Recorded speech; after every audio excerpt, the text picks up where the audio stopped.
Nossa continuidade no nosso ciclo de estudos sobre evangelismo, temos aqui o conceito bíblico de evangelização. Evangelização é a ação que visa ganhar almas para Cristo. E isso se dá através de três elementos: presença, proclamação e evangelização.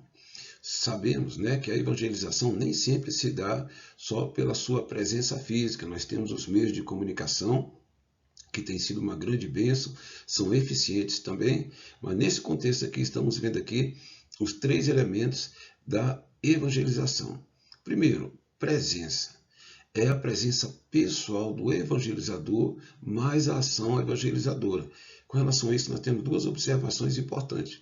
É a presença pessoal do evangelizador, ou seja, é ele estar junto da pessoa, é ele se deslocar para ir ao encontro de alguém que necessita da pregação do evangelho. Mas é muito importante isso. Às vezes há a presença da pessoa, mas há o pensamento também. Não apenas o meu testemunho vai ser suficiente para mim conseguir ganhar uma pessoa para Cristo.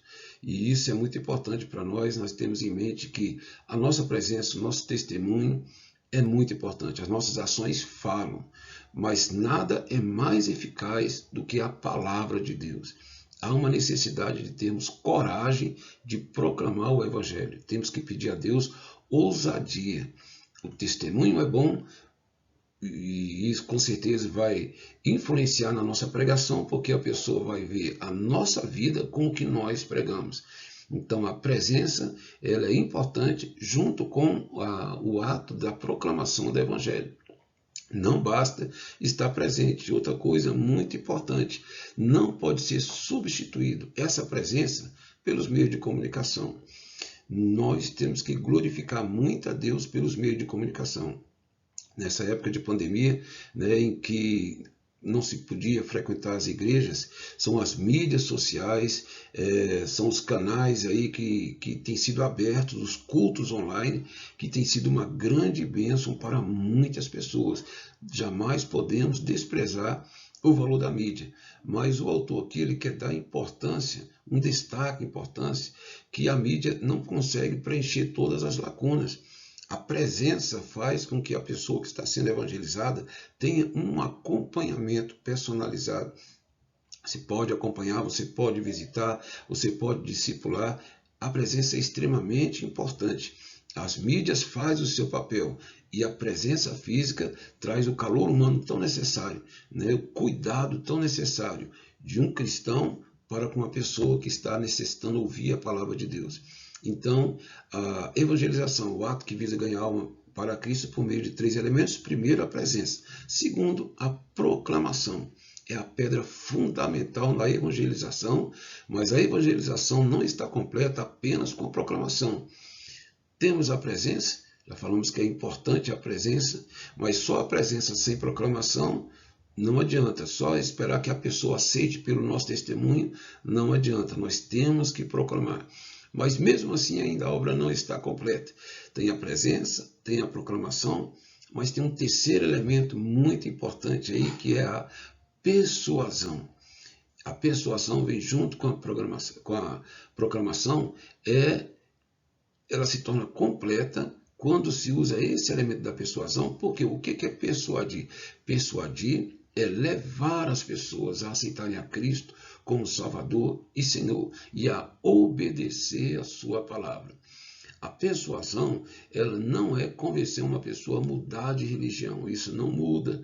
Pessoas mudarem de credo religioso, isso não é tudo. É bom ela ser convencida das verdades, mas o ato de persuadir uma pessoa, no sentido evangelístico, é mais do que isso. É fazer a pessoa, isso pela ação do Espírito Santo, ser convencida de que ela é pecadora, que Deus está de braços abertos para recebê-la e que ela, para isso, tem que se arrepender dos seus pecados.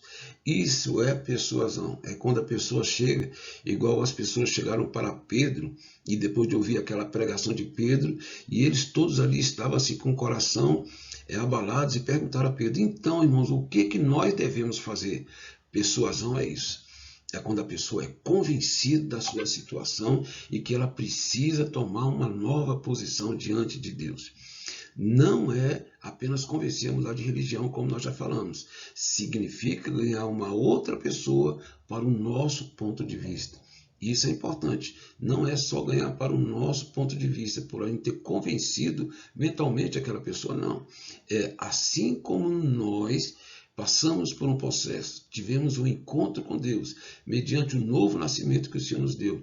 Nós queremos que as pessoas também tenham essa mesma experiência. Persuadi-la é levá-la a ser convencida, assim como nós fomos convencidos. Não é apenas tentar convencer intelectualmente, é que a palavra de Deus vai no espírito dessa pessoa, convença, promova arrependimento e ela passa a ter uma reconciliação com Deus. Então são esses três elementos bíblicos aí da evangelização. Então nós concluímos dizendo, primeiro, que a evangelização ela não está completa apenas com a proclamação ou pregação do evangelho, mas quando se faz discípulos através da presença pessoal, proclamação e persuasão. Ou seja, a pessoa chegou a ser persuadida, quer se entregar, quer mudar de vida, vai entrar agora na nova fase que é de discipulado. Para praticar o trabalho de evangelização de modo completo e eficaz, é necessária a adoção de 3 frentes de ação: presença, proclamação e persuasão. A ênfase do livro de Atos quanto à evangelização era converter almas, fazer discípulos e implantar a igreja. Vamos ver isso muito presente no livro de Atos. Aonde eles iam, aonde os apóstolos iam, pessoas se convertiam e qual que era o papel dos apóstolos ali? Deixar consolidada ali uma igreja, colocar pessoas para dirigir aquele trabalho. A gente vai ver isso nas cartas de Paulo para Timóteo, para Tito, né? Que eles tinham como missão ali consolidar aquelas igrejas que tinham surgido. Essa era a ênfase do livro de Atos. Pregar, ganhar almas, consolidar igreja naquele lugar. Esse é o trabalho eficaz de evangelização. E vamos aqui agora uma coisa muito importante sobre a teologia da evangelização. Alguns fundamentos muito importantes que a Bíblia nos ensina com relação a essa tarefa tão importante da igreja. Primeira coisa que nós vamos ver quanto à doutrina bíblica é que a evangelização é baseada no amor de Deus. Ela é fundamentada no amor. Deus tem amor. A Bíblia diz que Deus amou o mundo de tal maneira que deu o seu único filho, né? Para que todo aquele que nele crê não pereça, mas tenha a vida eterna. O amor de Deus constrange. O amor de Deus é de um pai para com o filho, de um pastor em busca das suas ovelhas. Jesus deixou muito claro, né, que eu vim buscar e salvar o que se havia perdido. Esse amor é a base da evangelização. O amor de Deus e o nosso amor ao próximo. Porque se o amor de Deus foi derramado em nosso coração, nós vamos ter o mesmo sentimento. Nós vamos olhar as pessoas, não apenas na sua rebeldia, não apenas na sua dureza de coração, na sua rejeição. Não pela questão social, por classe social, por raça, por nada. Nós vamos olhar pessoas, homens e mulheres, à imagem e semelhança de Deus, e que, como Jesus disse, são ovelhas perdidas da casa de Israel. E nós vamos orar, vamos interceder, vamos atrás dessas pessoas. Então, o primeiro aspecto da doutrina bíblica com relação à evangelização, ela é baseada no amor de Deus. E esse amor derramado no nosso coração faz com que nós tenhamos também amor ao próximo. E, segunda coisa, o objetivo da evangelização: estender o reino de Deus, levando as pessoas à obediência à palavra de Deus. Quando um crente chega num local, numa cidade, local de trabalho, numa região, geralmente aquele lugar que não conhece o evangelho, ou aquela família que não conhece, muitas vezes é dominada por coisas destrutivas, né? Ali a perseguição, ali a confusão, ali a prostituição, há várias obras de destruição naquele ambiente. E quando o cristão chega, que vê aquela obra maligna naquele lugar, vê aquela obra destrutiva naquele lugar, ele é um porta-voz de Deus. Então ele vai querer que o reino de Deus venha dominar onde está reinando as trevas, onde está reinando o desespero, onde está reinando a depressão, a destruição. O crente, ele chega como embaixador de Deus e ali ele vai expandir o reino de Deus, e aquela família que estava sendo destruída, aquela comunidade que estava sendo destruída pela pregação do evangelho, vai se tornar uma área de influência de Deus. Então, o objetivo da evangelização é estender o reino de Deus. E isso, quando isso acontece, quando a igreja se envolve em fazer essa vontade, o que vai acontecer como consequência? Avivamento. Ela refina e promove avivamento. A igreja que é muito envolvida, né, com a vontade de Deus nesse aspecto, o Espírito Santo tem uma liberdade muito grande de agir. Essa igreja é avivada, é despertada, porque ela está procurando estar em consonância com a vontade de Deus. Ela tem o amor de Deus, vai atrás das almas, em compensação da parte de Deus, o Senhor aviva, renova, fortalece aquela comunidade de crentes. Terceira coisa muito importante, a motivação para realizar o ato da evangelização. O que nos move? Nós não podemos ser movidos apenas por uma grande obrigação, para mim ficar livre do sangue de tal fulano, ou porque se não fizer o meu pastor cobra. Não. Nós temos aqui alguns impulsos que nos levam a pregar o evangelho, a fazer a evangelização. Primeiro, nós já vimos que a evangelização é um ato de amor, né? O amor de Deus, ele é que nos motiva. Nós temos aqui, mais uma vez, esse elemento, o amor de Cristo, o amor a Cristo ao próximo. Então, esse amor que houve em Jesus, que deixou tudo que ele tinha, deixou a sua glória para vir cumprir a vontade do Pai. E como ele mesmo diz, né, eu gosto demais dessa passagem, em Lucas 19, 10. Eu vim buscar e salvar o que se havia perdido. Não vim chamar justos, mas pecadores ao arrependimento. Então, essa obra de amor, essa compaixão que o Senhor Jesus tem com as almas, deve ser a nossa motivação também. Lembrando sempre que o ato de evangelismo, ele não olha os homens pelo que eles estão praticando, pelo que eles são. Ou seja, não pode haver no coração e na mente do evangelizador sentimento de preconceito, nenhum tipo de preconceito. Olhar e selecionar, fulano merece ser salvo, fulano merece ser evangelizado, fulano é muito rebelde. Não existe isso na mente do evangelizador. O homem, por mais rebelde que seja, por mais duro de coração que seja, ele é um terreno fértil. Ele pode ser isso naquele momento, mas se ele pode também se tornar um melhor cristão da nossa igreja, se ele for evangelizado. Então, todo tipo de barreira é tirado do nosso meio, todo tipo de impossibilidade. Talvez a sociedade mesmo diga, olha, para aquela pessoa não tem mais jeito. Para aquele fulano é impossível. Não, nós não acreditamos nisso. Nós acreditamos que para os homens é impossível, mas para Deus todas as coisas são possíveis. Então nós lembramos a condição do homem pecaminoso. A situação que ele está é porque ele não conhece o Senhor. Por isso nós devemos evangelizar. Por isso não podemos ter preconceito com quem quer que seja. Se há uma barreira muito grande, nós vamos pedir ao Senhor em oração e intercessão para preparar o terreno para que determinada pessoa seja evangelizada. Se há uma dificuldade muito grande, nós preparamos em oração, depois pedimos ousadia ao Senhor para alcançar aquela pessoa. Temos aqui a propulsão interna do Espírito Santo. Isso é muito importante, né? Porque nós, de nós mesmos, não temos esse amor. Não temos graça, não temos. Então, os apóstolos, antes do Pentecostes, estavam trancados com medo. Mas depois que foram cheios do Espírito Santo, eles não conseguiram mais ficar trancados em nenhum tipo de quarto. A igreja não foi chamada para ficar trancada nas quatro paredes, envolvida só em suas atividades. A igreja cheia do Espírito Santo, ela é mobilizada a sair e ir atrás das almas perdidas.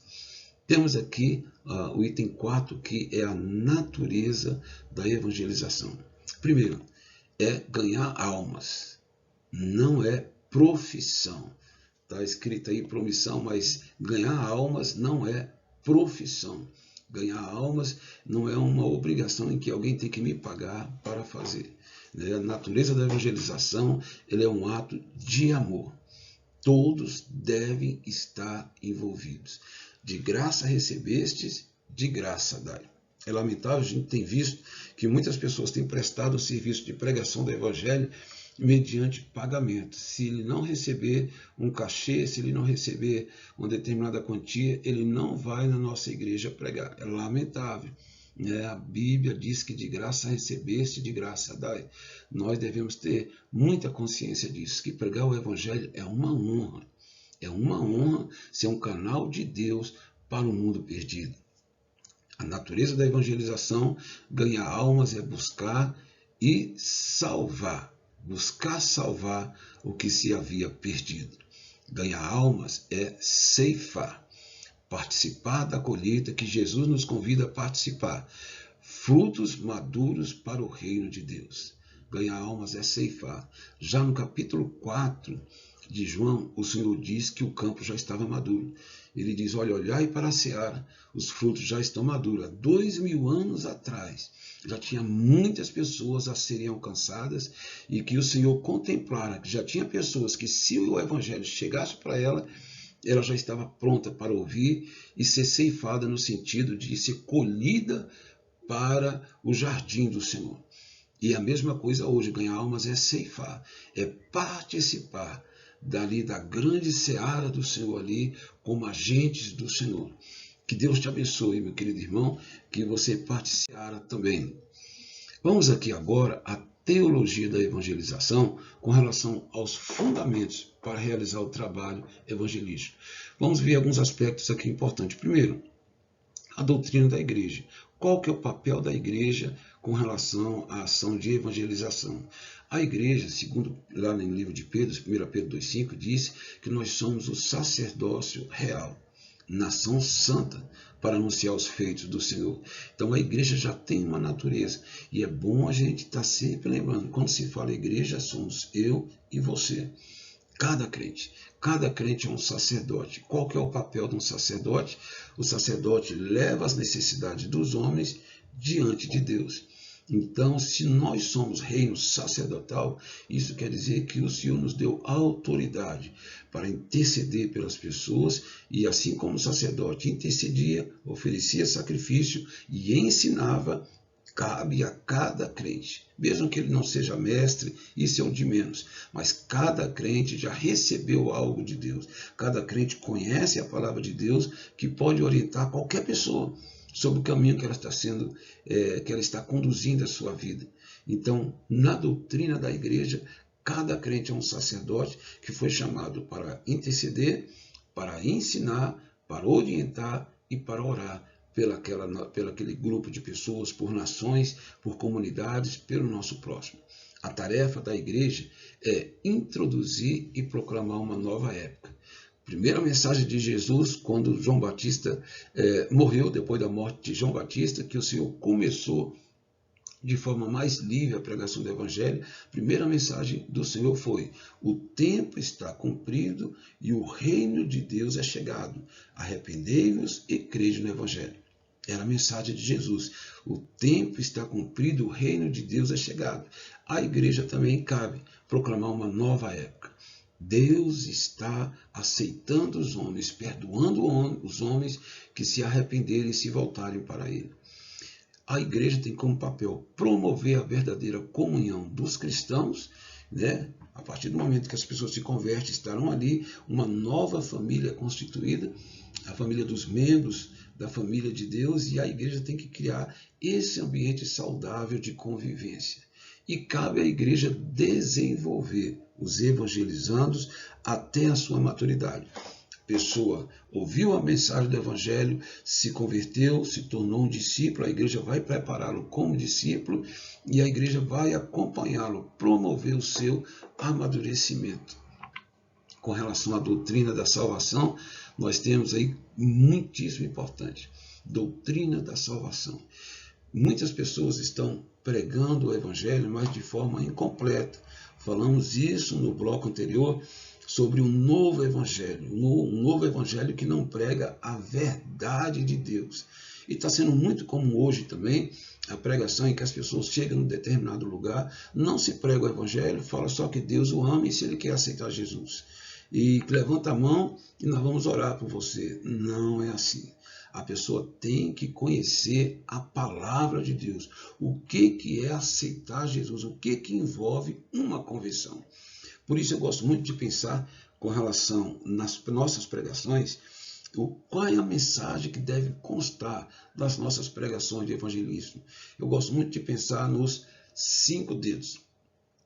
Esses 5 dedos aqui, na verdade, ele vai apontar para 5 situações. Primeiro, o amor de Deus. Muito importante a pessoa conhecer, independente da situação que ela esteja, sobre esse amor de Deus, que é tão importante ele saber que o Senhor o ama apesar de todas as coisas. É o primeiro elemento de um evangelismo. Segundo, a situação do homem. Deus criou o homem se tornou pecador. Deus criou o homem à sua imagem, à sua semelhança, mas o homem, pela sua desobediência, pecou, e a Bíblia diz que o salário do pecado é a morte. Todos pecaram. Terceira situação, as consequências do pecado, o salário do pecado é a morte. E o que o homem deve fazer? Receber a Cristo como Senhor e Salvador. Isso é muito importante. Então, na segunda situação, no segundo dedo, o homem saber a situação do homem. Na terceira situação, o homem saber as consequências do homem ser pecador. Na quarta situação, o homem sabia a provisão de Deus, que foi enviar Jesus Cristo como Senhor e Salvador, que foi Deus amou o mundo de tal maneira que enviou seu Filho Jesus. Então, a provisão, enquanto na terceira fala sobre as consequências do pecado, no quarto fala o que Deus faz pelo pecador. E na quinta, o que o pecador deve fazer? A Bíblia diz no livro de João, capítulo 1, versículo 11, todos quanto receberam, deu-lhes o poder de se tornarem filhos de Deus. Então, uma pregação completa, ela envolve a pessoa saber que Deus o ama. Segunda, saber que o homem se tornou pecador. Terceira, que o salário do pecado é a morte. Quarta, que Deus abriu a porta da salvação para ela. E a quinta, e que o homem deve aceitar essa porta da salvação mediante o arrependimento dos seus pecados, aceitando a Cristo como seu Salvador, já que Deus está disposto a aceitá-lo. Então, a doutrina da salvação é muito importante, não pode ser dado por metade. Não posso eu só falar que Deus ama a pessoa. A pessoa precisa saber que esse Deus que ama, para ela se tornar um filho de Deus, tem que se arrepender das suas más obras. Isso é muitíssimo importante. E a evangelização nas Escrituras. A obra de evangelização. O que a Bíblia fala sobre atitudes de evangelização no Antigo Testamento?